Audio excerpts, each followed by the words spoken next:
The Apostle Paul just loved lists. If the bullet point had been invented in his day, then his letters would be littered with bullets. But we just get the points, one hard on the heels of another, several of them jammed into a single verse. But verses hadn't been invented then either. Paul has several lists of virtues. I think there may be rather more lists of vices. But it's his lists of spirit gifts that have caught my attention. 3 lists of gifts of the Spirit. We were on holiday in North Wales recently, and we heard a good sermon in Penrhyn Dwydraeth based on one of those lists. I've heard other sermons about one or other of those lists, and they've all had the same effect on me each time. That is, until I thought a bit more about what I'd heard recently, and I looked at the other lists as well. This recent experience was based on Romans 12. Let me list the gifts, as Paul did, but I'll give you them as bullet points. Prophesying, serving, teaching, exhorting, giving, leading, and showing mercy. My reaction during the sermon was to wonder which of those was my gift, or which might become my gift. Maybe. There are 2 more lists in 1 Corinthians 12.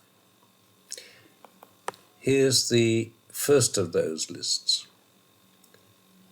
Offering wisdom, offering knowledge, showing faith, healing, miraculous powers, prophesying, distinguishing spirits, speaking in tongues, and interpreting tongues.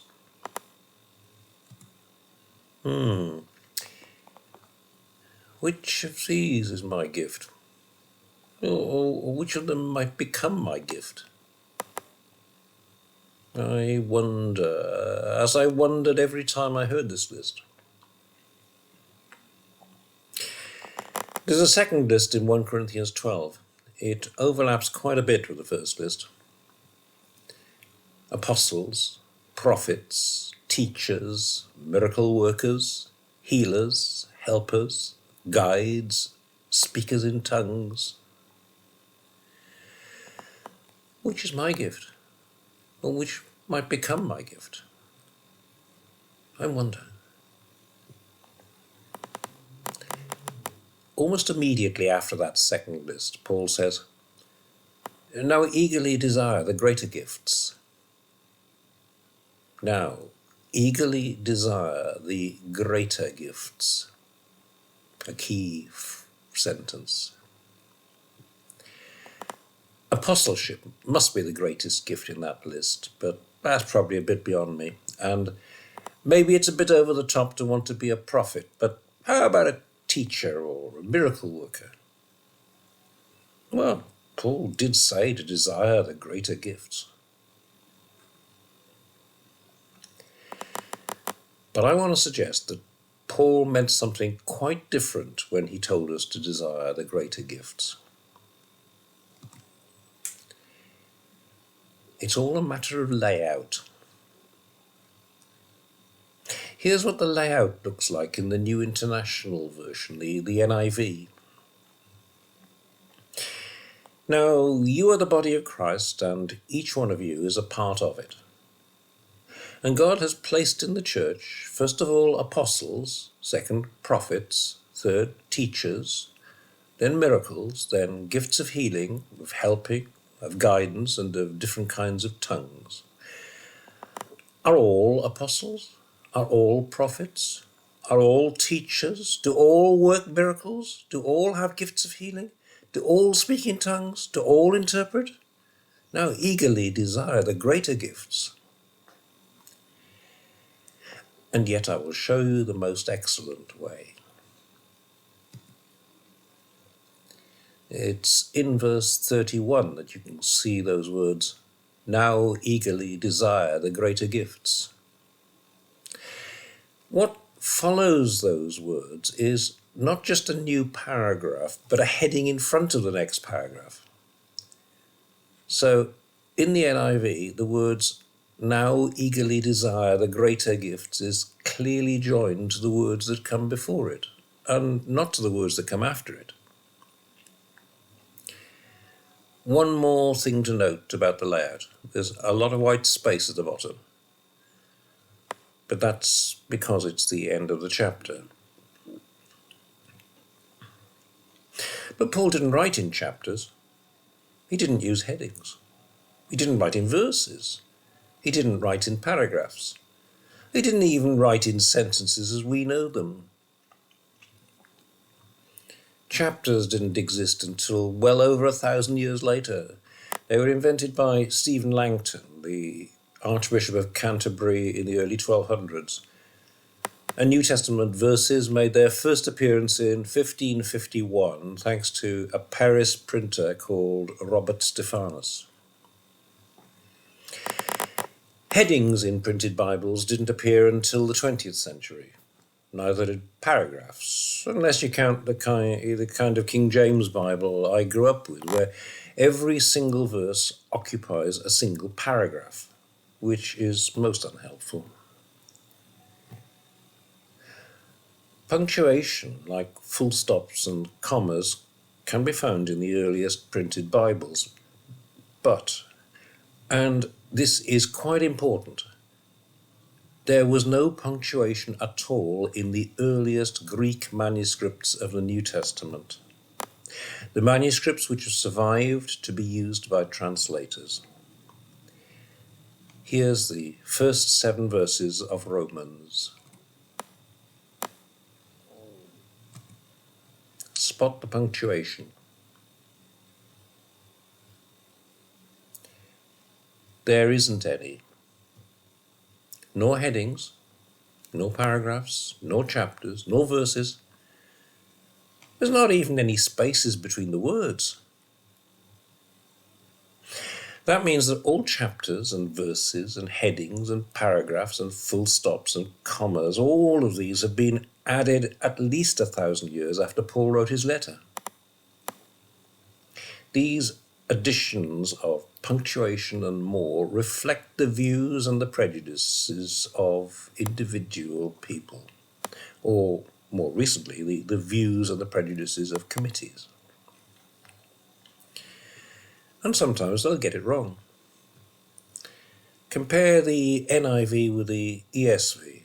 Comparing the New International Version with the English Standard Version, you'll find different punctuation, different paragraphing, and headings in different places. That's a general feature of any 2 modern translations. Let's go back to 1 Corinthians 12 and I'll show you the ESV this time. You might remember there was a heading near the bottom in the shot of the NIV, but there's none here.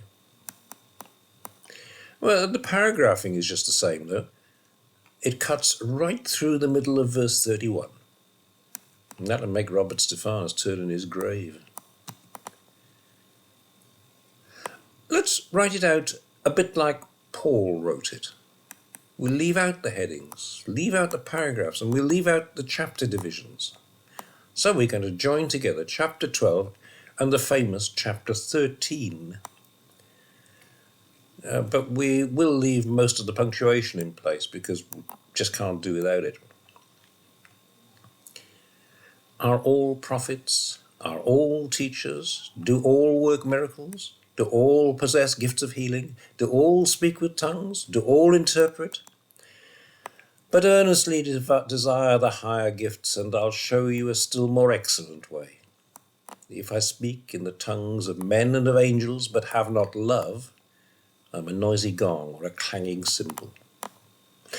And if I have prophetic powers and understand all mysteries and all knowledge, and if I have all faith so as to remove mountains, but have not love, I am nothing. If I give away all I have and deliver up my body to be burned, but have not love, I gain nothing. Do you get it? Earnestly desire the higher gifts. And what is the highest gift of all? It's actually not in the list that precedes this. It's in what follows. It's love. That's the highest gift of all. What, though, are the higher gifts, the plural higher gifts? What are they? Maybe they're faith, hope, and love, as Paul tells us a little bit later, though the greatest of these is, of course, love. But maybe this multiplicity of gifts, which we are to eagerly desire, is something else, and we will get to that in a moment. Paul goes into some detail to define what he means by love. He's got another little list. It's a list of the components of love, starting with love is patient. Lynn can tell you that I'm very short on patience, especially behind the wheel of a car. If he overtakes me, then he's a maniac. If she holds me up, then she's a moron. Yes, I'm very short of patience. Lord, help me to be more patient. And if he gives me patience, then he's given me a gift of the Spirit, which, quite honestly, could well be more valuable in my case than being a prophet or speaking in tongues. So let's rejoice. All of us can rejoice. The gifts of the Spirit are for everybody, especially the gifts that form part of the gifts of love. Maybe these components of the gift of love are what Paul meant by the higher gifts that he wants us to eagerly desire. I leave you to apply the same treatment to Romans 12. Look at the list of gifts of the Spirit and then carry on and look at what comes after them.